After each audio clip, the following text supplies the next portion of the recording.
acceso.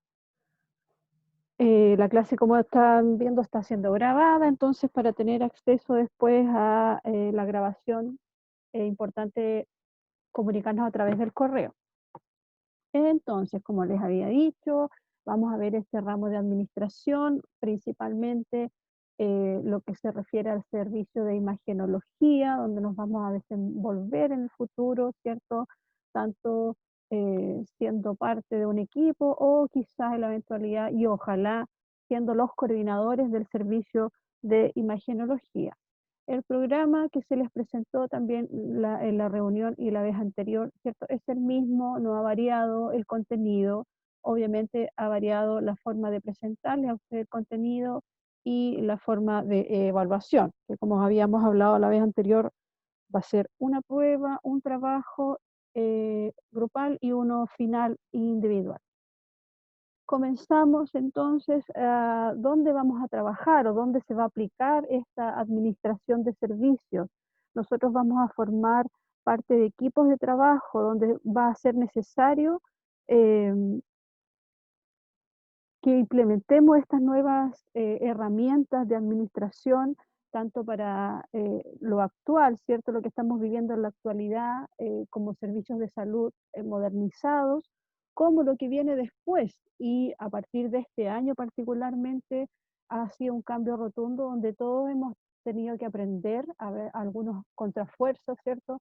A gestionar situaciones de manera remota, rápida y eficiente. Por lo tanto, es importante que el tecnólogo médico, ¿cierto?, se empiece a hacer cargo de esta área, que a veces la dejamos muy de lado y dejamos a veces que otros profesionales se hagan cargo de la coordinación de los servicios de imagenología. Eh, Me recuerdo que el PPT anterior les mostré al final un aviso económico de trabajo donde se pedía una enfermera para coordinar un servicio de imagenología. Y no es que la enfermera no tenga competencias de administración, tienen muchas y a veces por ese mismo motivo se van metiendo en los servicios y haciéndose cargo de los servicios. Pero las competencias de imagenología las tenemos nosotros.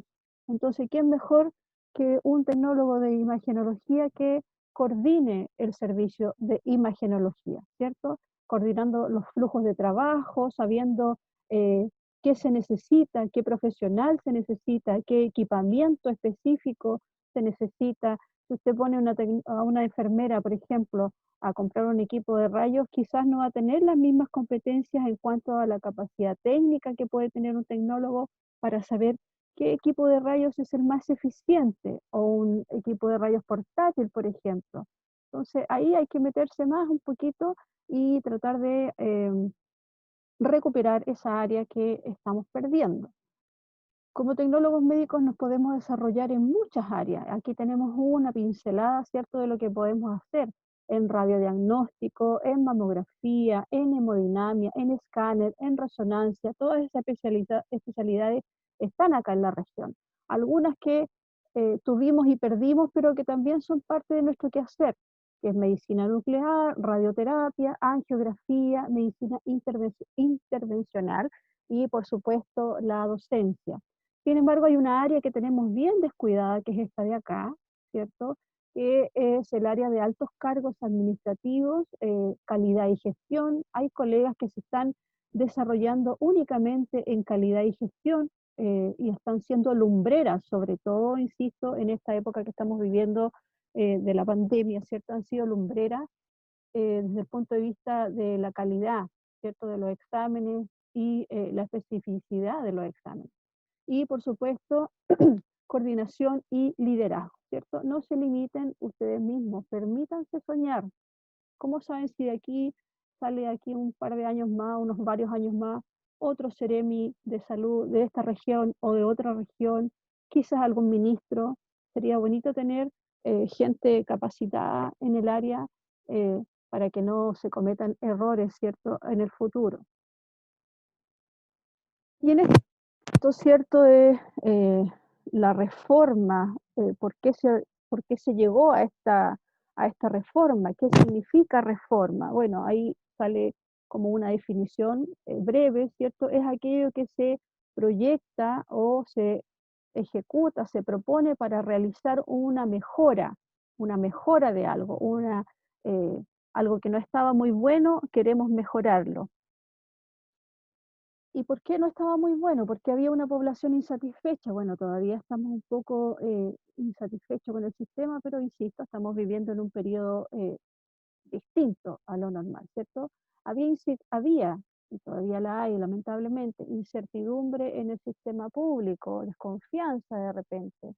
Los costos eran muy altos en el sistema privado, había discriminación, eso se ha ido disminuyendo bastante por enfermedades de riesgo en ISAPRES, por ejemplo.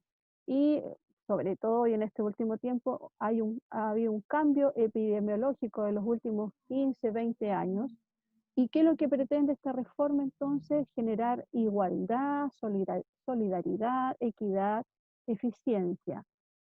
Y entonces en el año 2000 se inicia esta reforma. Estamos en el 2020, han pasado 20 años, pero las reformas nunca son de un día para otro, siempre son lentas y dinámicas, ¿cierto? Van cambiando de un momento a otro dependiendo del cambio que también se genere en dónde se va a realizar esta reforma. Y sabemos de más que el cambio en salud ahora es súper grande.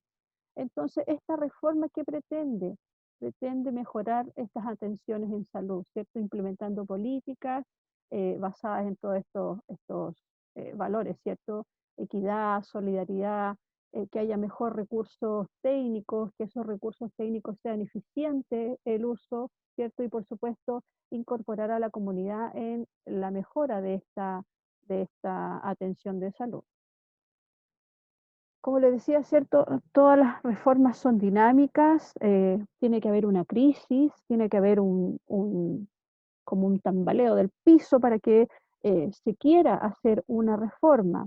Eh, Resulta entonces primordial que en este proceso que se ha comenzado se empiecen a desarrollar metodologías que permitan ir evaluando de vez en cuando, cada cierto tiempo, qué tan eficientes han sido estos cambios que se han realizado y ver si es necesario hacer nuevos cambios o mantenerse con lo que se ha determinado, ¿cierto? Que se tenía que cambiar, cómo han sido las ideas nuevas, si han progresado o no han progresado. Entonces, cada cierto tiempo esta reforma es evaluada para ver si ha resultado lo que querían hacer o lo que no querían hacer. Em, y esta reforma eh, se sustenta en ciertos principios, que son estos 5 principalmente. Derecho a la salud, solidaridad en salud, equidad en salud, eficiencia en el uso de los recursos y lo que les decía yo, participación de la comunidad, participación de la sociedad en el ámbito salud. Y cómo vamos a ver qué se traduce en cada uno de estos valores, ¿cierto? El derecho de la salud es como una frase súper eh, utilizada y reusada, pero no basta solamente con decir que tenemos derecho a salud, sino que hay que realizar gestos y principalmente eh, buscar mecanismos en que este derecho sea patente, sea ejercido de manera consciente y constante en la población. Cualquier residente, ¿cierto?, del territorio nacional debe tener y tiene el derecho eh, a este derecho de cobertura de salud, en que es protegido socialmente, ¿cierto? En que es asegurada una atención oportuna en salud. Como les decía recién, no basta con decirlo, sino que hay que establecer garantías, ¿cierto? Leyes o normas en que este derecho sea respetado y sea eh, ejercido para ese paciente y por lo demás que ese paciente o usuario puede hacer exigencia del cumplimiento de ese derecho. Entonces, luego pasamos a lo que es equidad en salud, ¿cierto? Que quiere decir que yo me voy a dar cuenta, ¿cierto? Que tenemos condiciones similares, pero sin embargo, no todos pueden gozar de los beneficios de esas condiciones similares. Hay un dibujo aquí que es un poco ejemplificador para mostrar a qué se refiere con equidad en salud. ¿cierto?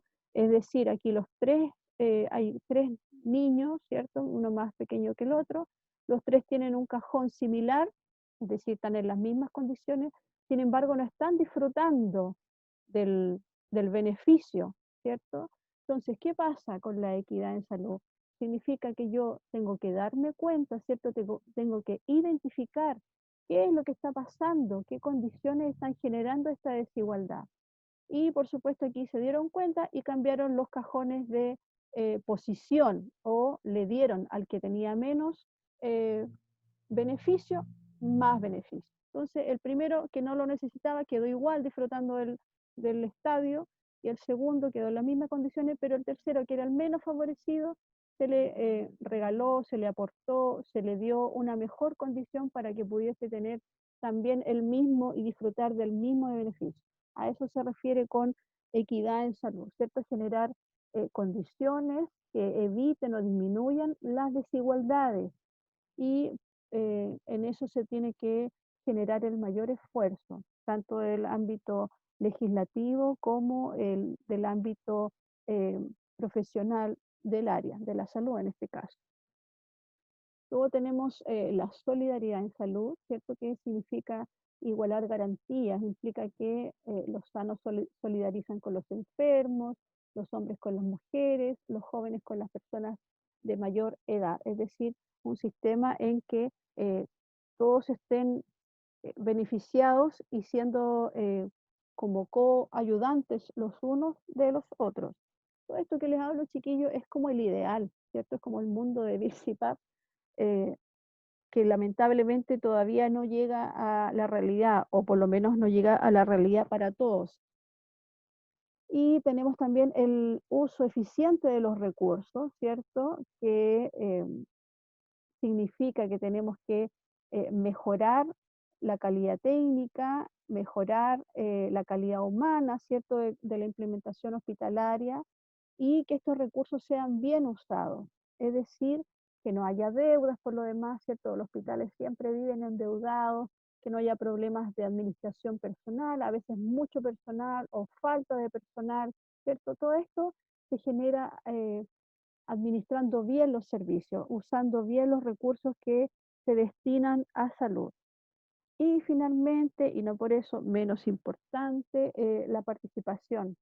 ¿En qué se traduce esto? En que los usuarios, ciudadanos y ciudadanas, ¿cierto?, sean partícipes de este sistema de salud. ¿Cómo pueden ser partícipes?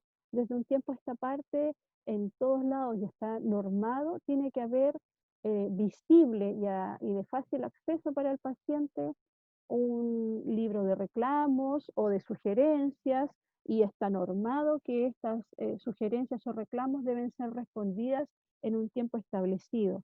Antes se cometían abusos, se cometían negligencias y a veces si el paciente o el usuario no tenía los medios pasaba piola, como se dice.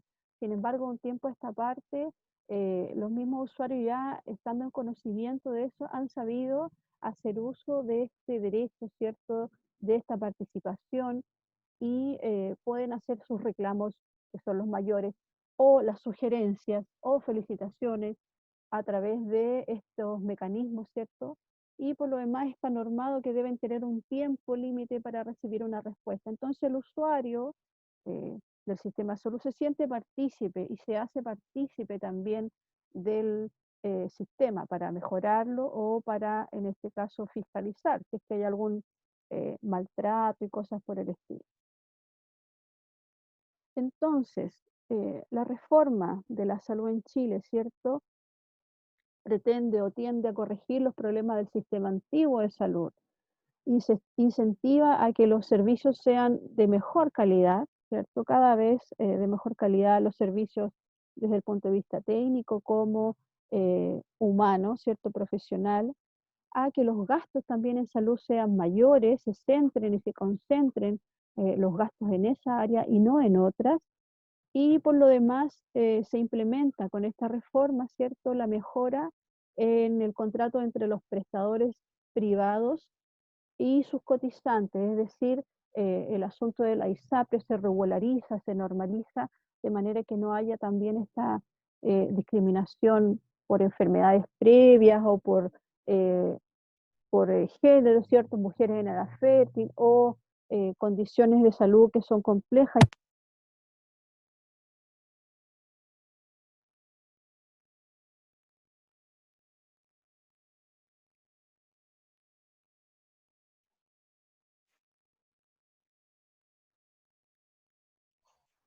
Profe, volvió a quedarse sin audio, por si acaso.